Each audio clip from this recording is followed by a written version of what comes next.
Hello students, how are you.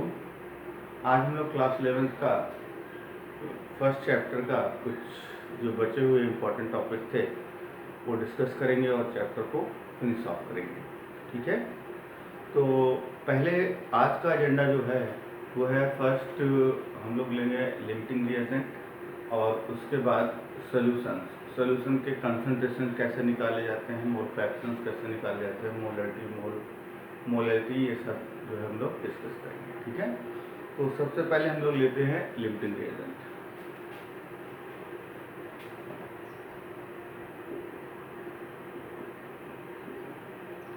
Limiting reagent देखिए बहुत important चीज़ है। अगर आप इसको ध्यान से समझेंगे, अगर इस वर्ड को ध्यान से देखेंगे तो यहाँ पे लिमिट लिखा हुआ है, मतलब ऐसा रिएजेंट जो किसी भी रिएक्शन को लिमिट देता हो। ठीक है, तो अगर हम अगर इसकी डेफिनेशन करें the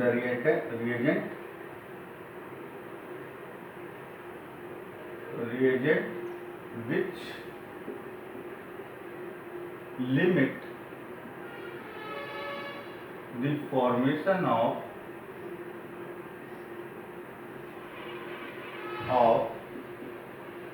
product is called limiting reagent। ठीक, ऐसा रिएजेंट जो किसी भी रिएक्शन की में प्रोडक्ट के फॉर्मेशन को लिमिट कर देता हूँ। ऐसा रिएजेंट जो किसी रिएक्शन में प्रोडक्ट के फॉर्मेशन को लिमिट कर देता हो क्या कहलाता है? Limiting reagent. चलिए इसके एग्जांपल देखते हैं। जैसे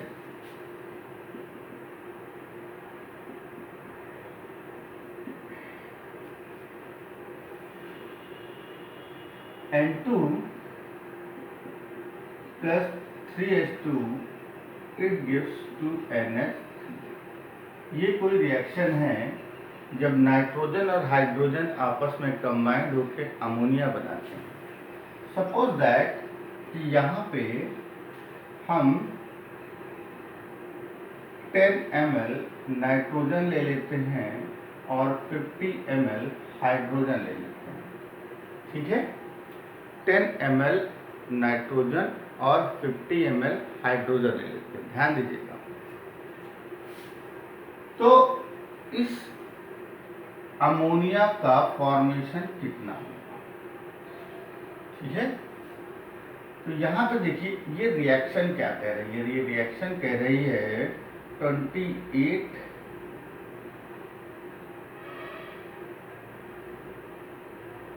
इसको हम लोग ग्राम में लेते हैं। ठीक है, 28 ग्राम नाइट्रोजन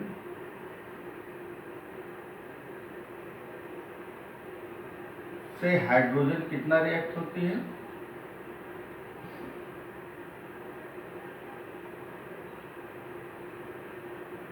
से हाइड्रोजन 6 ग्राम रिएक्ट होती है। ठीक, अब 1 ग्राम नाइट्रोजन से कितनी हाइड्रोजन रिएक्ट होगी? 6 ग्राम, 6/28 ग्राम हाइड्रोजन। ठीक, मतलब यहाँ कहने का मतलब क्या है कि इतने ग्राम 1 ग्राम नाइट्रोजन से, अगर हम यहाँ कहें 10 ग्राम नाइट्रोजन से कितना रिएक्ट करेगी? तो 6 × 10/28 ग्राम, तो ये हो जाएगा 60/28, 2.1 अप्रॉक्सीमेट। तो 2.1 ग्राम आपको हाइड्रोजन चाहिए। मतलब यहाँ पे कंक्लूजन क्या निकल के आया? देखिए 10 ग्राम नाइट्रोजन से रिएक्ट करने के लिए हाइड्रोजन कितनी चाहिए? 2.1 ग्राम। क्लियर? तो यहाँ पे देखिए हाइड्रोजन की मात्रा कितनी दी गई है? 50 ग्राम। हाइड्रोजन का अमाउंट कितना है 50 ग्राम, जबकि नाइट्रोजन का अमाउंट कितना है 10 ग्राम। तो इसका मतलब क्या है कि नाइट्रोजन 10 ग्राम खत्म करने के लिए, रिएक्शन में खत्म करने के लिए 2.19 ग्राम हाइड्रोजन चाहिए। तो बाकी का जो 50 ग्राम में हाइड्रोजन है वो वेस्ट चला जाएगा, आपका फालतू चला जाएगा, क्योंकि 10 ग्राम नाइट्रोजन से इतना ही हाइड्रोजन रिएक्ट करेगा। तो यहाँ पे लिमिटिंग रिएजेंट क्या हो गया आपका नाइट्रोजन, नाइट्रोजन बिहेव करेगा एज ए लिमिटिंग रिएजेंट, ठीक है।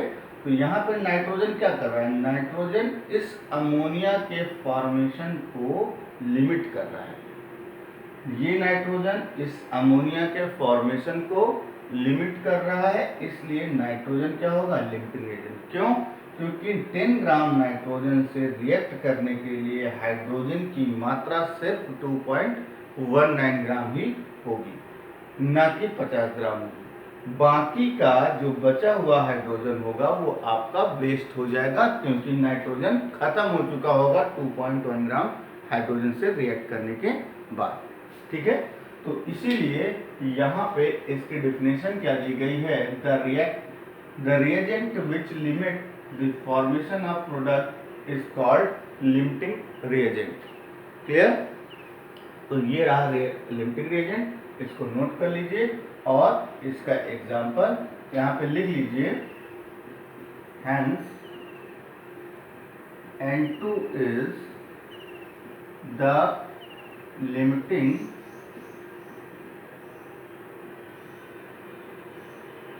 reagent in given equation because amount of N2 is less, ठीक है। एक चीज और ध्यान रखने वाली बात यह है कि आपसे कोई भी क्वेश्चन पूछा जाए और उस क्वेश्चन में आपसे पूछा जाए कि लिमिटिंग रिएजेंट इनमें से कौन सा है, तो आपको ध्यान वही रखना है कि जिसका अमाउंट लेस होगा, कम होगा, वही उस रिएक्शन में लिमिटिंग रिएजेंट का काम करेगा, क्योंकि वो पहले खत्म हो जाएगा, और जो पहले खत्म होगा तो प्रोडक्ट का फॉर्मेशन रुक जाएगा। क्लियर। अब हम लोग बात करते हैं सॉल्यूशन की।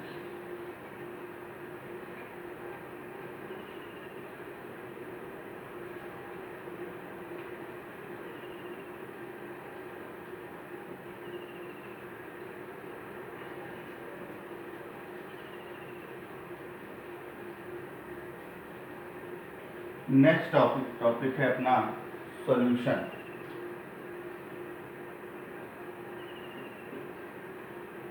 देखिए सॉल्यूशन जो है हमको 12th क्लास में भी पढ़ना है। यहाँ पे 11th क्लास में एक स्मॉल इंट्रोडक्शन दिया गया है सॉल्यूशन का। 12th क्लास के सेकेंड चैप्टर में पूरा आपको सॉल्यूशन ही पढ़ना है।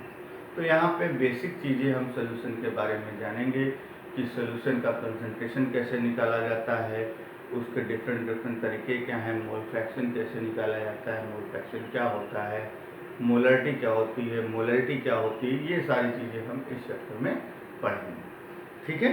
इस टॉपिक में क्लास 11th में पढ़ेंगे, बाकी जब डिटेल में हम लोग को पढ़ना है तो हम लोग 12th क्लास में पढ़ेंगे, ठीक है। तो सबसे पहले हम जानते हैं सॉल्यूशन क्या है। सॉल्यूशन जब यह दो या दो से अधिक चीज़ों को हम लोग मिक्स कर देते हैं, ठीक है, दो या दो से अधिक चीज़ों का होमोजीनियस मिक्सचर, ध्यान रखिए, दो या दो से अधिक चीज़ों का होमोजीनियस मिक्सचर ही सॉल्यूशन कहलाता है। फिर वो फॉर्म किसी भी चीज़ का हो, सॉलिड हो, लिक्विड हो या गैसेस स्टेज में हो, लेकिन अगर उनका दो या दो से अधिक चीज़ों का होमोजीनियस मिक्सचर है तो उसे हम क्या कहेंगे, सॉल्यूशन कहेंगे। अब यहाँ पे बात आती है कि हमें क्या पढ़ना है। तो हमारे क्लास 12th तक एक बाउंड्री बना दी गई है कि हम लोग ऐसे सॉल्यूशन को पढ़ेंगे जो बाइनरी होगा। बाइनरी का मतलब ऐसा सॉल्यूशन जिसमें दो कंपोनेंट मिक्स हो, बस, इससे ज़्यादा कंपोनेंट्स ना हो, ठीक है। तो यहाँ पे सबसे पहले डेफिनेशन लिखेंगे, the binary mixture binary homogeneous mixture, homogeneous mixture of compound is called solution. Clear? Binary का मतलब क्या होता है? सिर्फ दो कंपोनेंट हो। बाइनरी मतलब टू कंपोनेंट। क्लियर? तो यहाँ पे डेफिनेशन हमारी क्या हुई? The binary homogeneous mixture of compound is called solution. ठीक है। अब अगर हम टाइप ऑफ सॉल्यूशन देखें तो सॉल्यूशन के type of solution, type of solution देखेंगे तो मैटर के तीन स्टेज होते हैं, सॉलिड, लिक्विड और गैस। तो सॉलिड प्लस सॉलिड का सॉल्यूशन, सॉलिड प्लस लिक्विड का सॉल्यूशन और सॉलिड प्लस गैस का सॉल्यूशन। ये तीन तरीके के हो गए। फिर इसके बाद लिक्विड प्लस सॉलिड का सॉल्यूशन,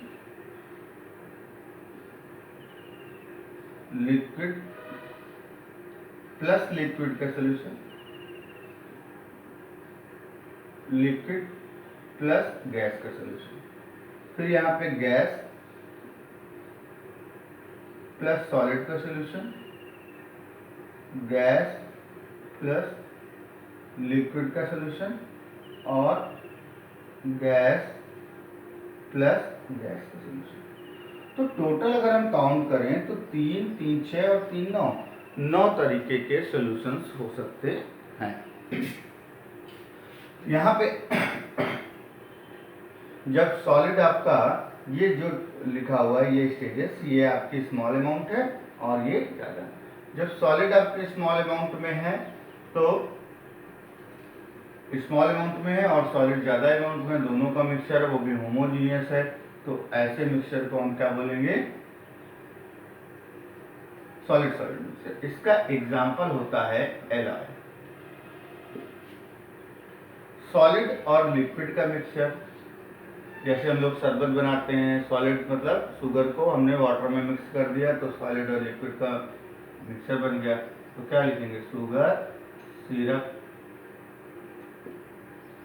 सॉलिड और गैस, धुआं क्या होता है? धुआं हमारा सॉलिड और गैस का मिक्सचर होता है, उसमें कार्बन के पार्टिकल सस्पेंड होते हैं एयर में। क्लियर? तो इसको हम क्या बोलेंगे? स्मोक।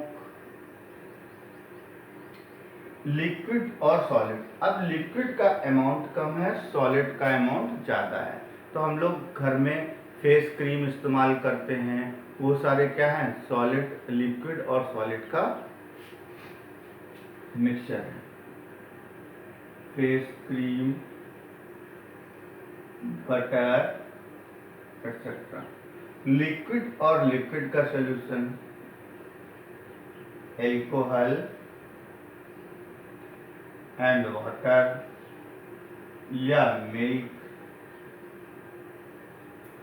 लिक्विड और गैस, लिक्विड का अमाउंट कम है और गैस का अमाउंट कम है। फॉग, आप लोगों ने कोहरे में देखा होगा, मिस्ट में आपने देखा होगा कि वाटर के ड्रॉपलेट्स एयर में सस्पेंडेड होते हैं, उसी को हम क्या बोलते हैं? फॉग। तो यहाँ पे लिक्विड और गैस जो है फॉग और मिस्ट का एग्जाम्पल है, गैस और सॉलिड का एग्जाम्पल। अब देखिए सॉलिड में गैस सस्पेंडेड है, तो हाइड्रोजन गैस इसका इंपॉर्टेंट है। Hydrogen gas suspended in palladium metal. Gas और लिक्विड का एग्जाम्पल क्या हो सकता है? आपने कोका कोला पिया होगा, कोक, सॉफ्ट ड्रिंक। कोक में कार्बन डाइऑक्साइड वाटर में सस्पेंडेड होती है, इसलिए गैस और वाटर लिक्विड का वो सोल्यूशन हो गया, होमोजेनियस सोल्यूशन। गैस और गैस का एग्जांपल है आपका एयर। एयर एक ऐसी चीज है जिसमें विभिन्न तरह की गैसें मिक्स होती हैं, ठीक है। तो ये आपके सॉलिड्स के टाइप हो गए, सॉल्यूशन के टाइप्स हो गए।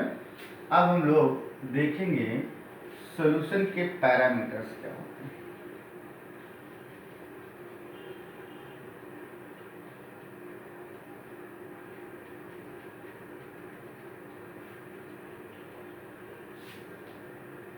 देखिए, कोई भी सॉल्यूशन दो चीजों से मिलकर बना होता है, solute plus solvent,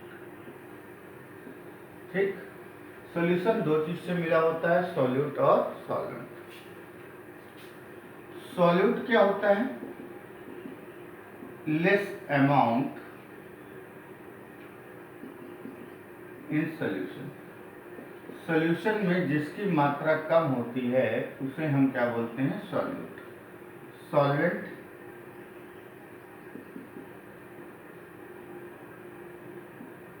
high amount in solution. जैसे हमने शरबत बनाया तो शरबत में शुगर की मात्रा कम होती है और पानी की मात्रा ज़्यादा होती है, तो शुगर आपका सॉल्यूट हो गया और पानी आपका क्या हो गया? सॉल्वेंट हो गया। एक चीज़ हमेशा ध्यान रखिए कि पानी किसी भी कंडीशन में, water H2O always behave like solvent. H2O हमेशा सॉल्वेंट की तरीके ही बिहेव करता है, फिर ये इसकी मात्रा कम हो या ज़्यादा हो। इसके बाद ये तो हो गया सॉल्यूशन के पैरामीटर। अब हम लोग सॉल्यूशन को मेजर करने के लिए डिफरेंट फॉर्मूले देखेंगे।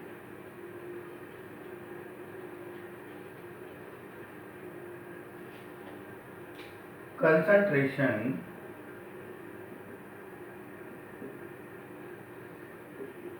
Of the solution. सॉल्यूशन का कंसंट्रेशन मेजर करने के लिए कितने तरीके हैं? सबसे पहला मास परसेंटेज,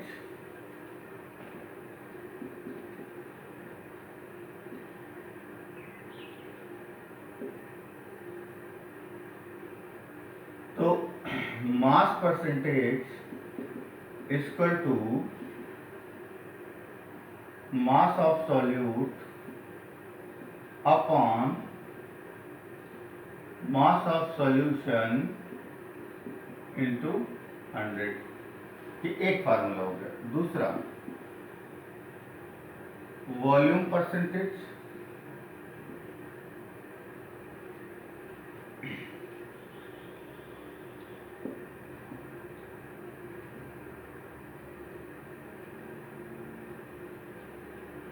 इसको हम लिखते हैं m by m, mass by mass. इसको हम लिखते हैं v by v, volume by volume. Percentage volume of solute upon volume of solution into 100। v by v का मतलब क्या है कि यहाँ पे सॉल्यूट भी वॉल्यूम में है और सॉल्यूशन भी वॉल्यूम में है। सॉल्वेंट और सॉल्यूट दोनों वॉल्यूम में है, तो इस समय हम क्या लगाएंगे? Volume percentage. और सॉल्यूट और सॉल्वेंट दोनों अगर मास में है तो हम मास परसेंटेज उस समय लगाते हैं कंसंट्रेशन ऑब्टेन करने के लिए। अब एक एग्जांपल देखिए। अगर हम क्वेश्चन कह रहे हैं, क्वेश्चन कह रहा है कि 20 gram sugar dissolve in 100 gram of water, find the mass percentage of solution. Clear? तो यहाँ पे सॉल्यूट कितना हो गया? सॉल्यूट है 20 ग्राम। सॉल्वेंट सॉल्यूशन कितना हो जाएगा? सॉल्यूशन हो जाएगा सॉल्यूट प्लस सॉल्वेंट, मतलब 100 और प्लस 20 मतलब 120 ग्राम। तो मास परसेंटेज आ गया आपका 20/120 इंटू 100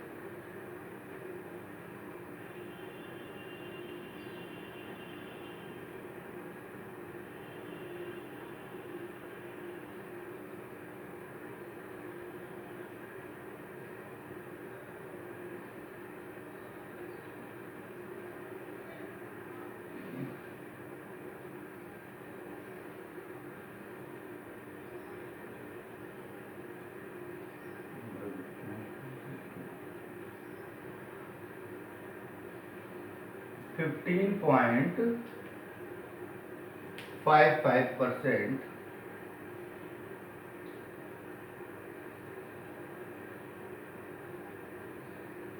इजी कर देते हैं इसको।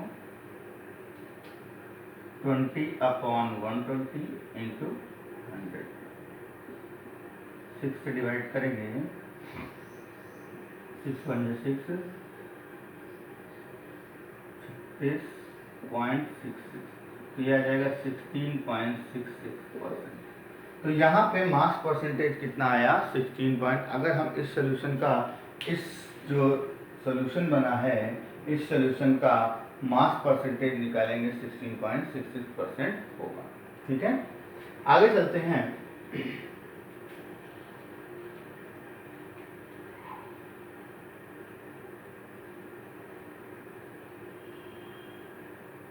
मास by volume percentage.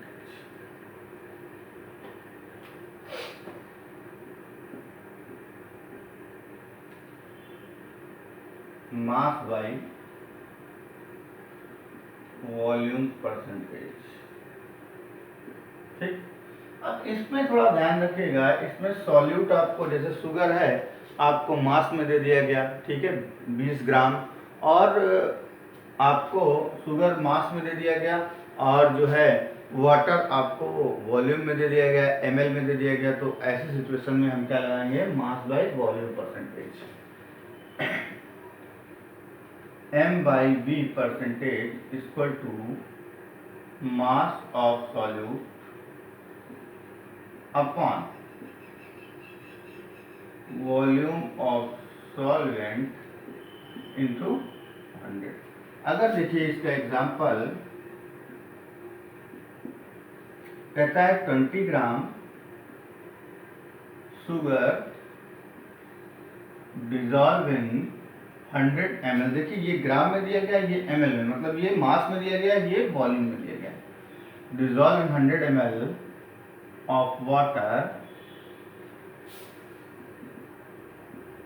Find the percentage, find the m/v percentage of solution. तो m/v percentage equal to 20/100 into 100, तो ये कितना आ गया?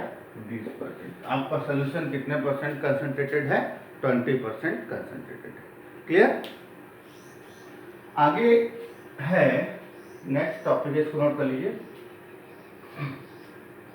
नेक्स्ट अब हम लोग जो पढ़ने वाले हैं बहुत इंपॉर्टेंट फंडामेंटल है, परसेंटेज। हम लोग किसी भी सोल्यूशन का लेबोरेटरी मेथड में या न्यूमेरिकली किस तरह से निकालते हैं, मोलरिटी और मोललिटी। ठीक है, मोलरता और मोललता, इसके बाद मोल फ्रैक्शन। ये 3 टॉपिक बहुत इंपॉर्टेंट है। ये हमेशा केमिस्ट्री जब तक है तब तक ये हमेशा काम करेंगे।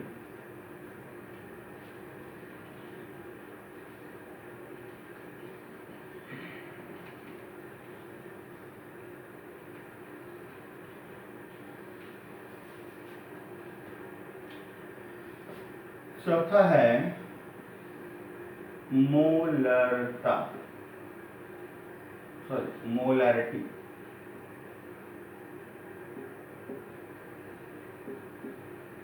मोलरिटी इक्वल टू होता है number of moles of solute upon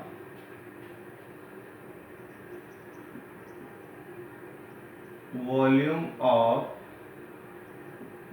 solution in litre. ठीक है, number of moles of solute upon volume of solution in litre. अगर इसकी डेफिनेशन लगते हैं, इट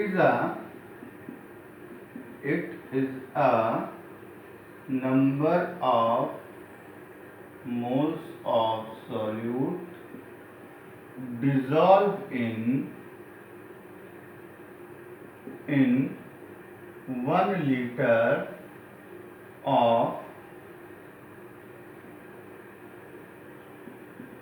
सॉल्यूशन। ठीक है, 1 लीटर सॉल्यूशन में कितने नंबर ऑफ मोल्स सॉल्यूट के प्रेजेंट है, उसी को हम क्या बोलते हैं, मोलरिटी। क्लियर। अब मोलरिटी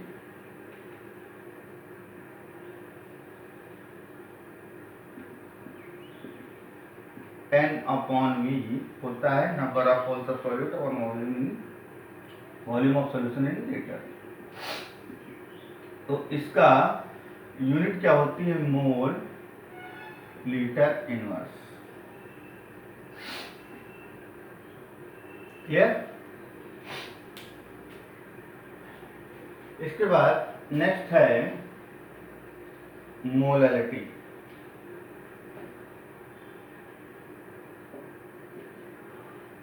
मोलरिटी मोलरिटी क्या होता है, मोलरिटी हो गया मोलरिटी। अगर देखिए सॉल्वेंट का मास दिया है, अगर क्वेश्चन में सॉल्वेंट का मास दिया है, तो ऐसी सिचुएशन में हमें मोलरिटी लगाना है, ना कि मोलरिटी लगाना है। क्लियर। तो molarity equal to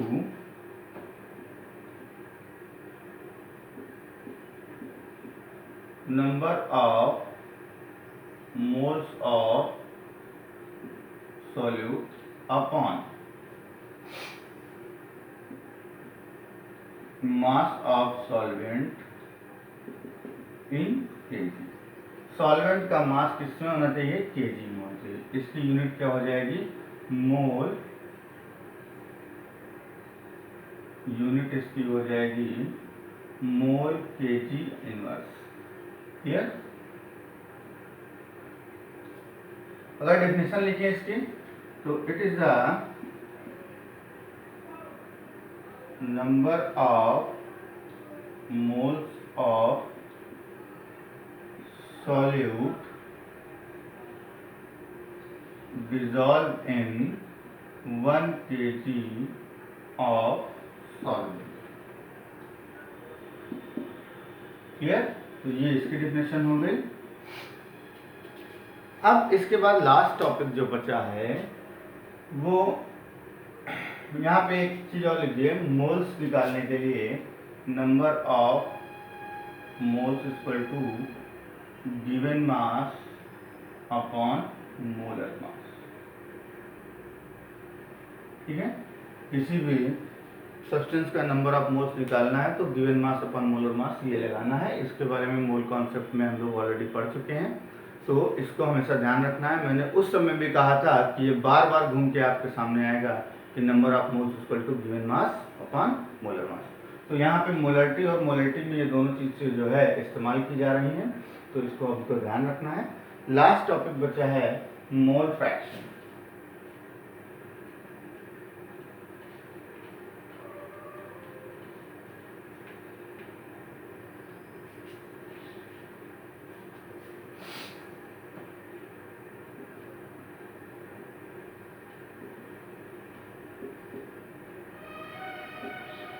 mole fraction को समझने के लिए सपोज दैट हमने दो कंपाउंड ए और बी, इन दोनों कंपाउंड को मिक्स करके हमने सॉल्यूशन बनाया है। क्लियर।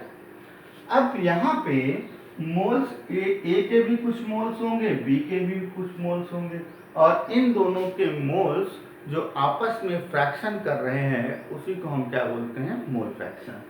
तो ए के मोल्स, ए का मोल फ्रैक्शन होता है XA और बी का मोल फ्रैक्शन XB। तो mole fraction XA equal to Na upon Na plus Nb, और XB, B का मोल फ्रैक्शन क्या होगा, XB होगा, वो क्या होगा Nb upon Na plus Nb। अगर हम ओवरऑल अगर इसका फॉर्मूला लें तो mole fraction equal to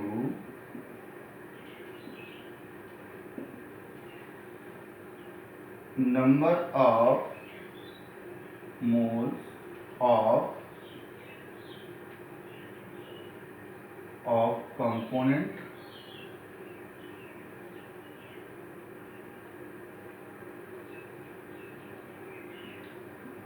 upon total moles of component। ठीक, कोई भी कंपोनेंट्स का मोल फ्रैक्शन उस मोल के कंपोनेंट्स अपॉन टोटल कंपोनेंट्स के मोल्स के रेशियो को हम बोलते हैं मोल फ्रैक्शन। ठीक है, अब इसके बाद यहाँ पे Na और Nb क्या है, Na इज नहीं लिखे दे रहे हैं, Na equal to number of moles of A और Nb equal to number of moles of B। यहाँ पे ध्यान रखने वाली बात ये भी है कि जितने भी कंपाउंड्स अगर सॉल्यूशन में बनाए गए हैं, लिए गए हैं, जितने भी आपके कंपोनेंट्स लिए गए हैं सॉल्यूशन में, उन सभी कंपोनेंट्स का मोल फ्रैक्शन का जो सम होगा वो क्या होगा, 1 के बराबर होगा, 1 से ज़्यादा नहीं होगा।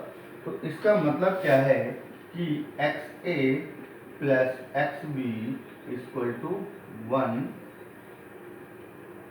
या XB equal to 1 minus XA। तो जब हम न्यूमेरिकल क्वेश्चन लगाएंगे तो यहाँ पे A का मोल फ्रैक्शन निकाल लेंगे, अगर A का मोल फ्रैक्शन निकाल लेते हैं तो B का हम इस फार्मूले से निकालेंगे। तो ये आपका सॉल्यूशन के जितने भी टॉपिक्स थे वो सारे खत्म हो गए, और ये चैप्टर भी आपका लगभग ख़त्म हो चुका है। इसलिए आप लोग मन लगा के पढ़िए, जो भी डाउट है वो मुझसे कमेंट बॉक्स में क्वेश्चन करिए। जो क्वेश्चन नहीं आते हैं उन क्वेश्चन को मेरे व्हाट्सएप नंबर पे सेंड कर दीजिए और आपको जवाब मिल जाएगा। Have a good day.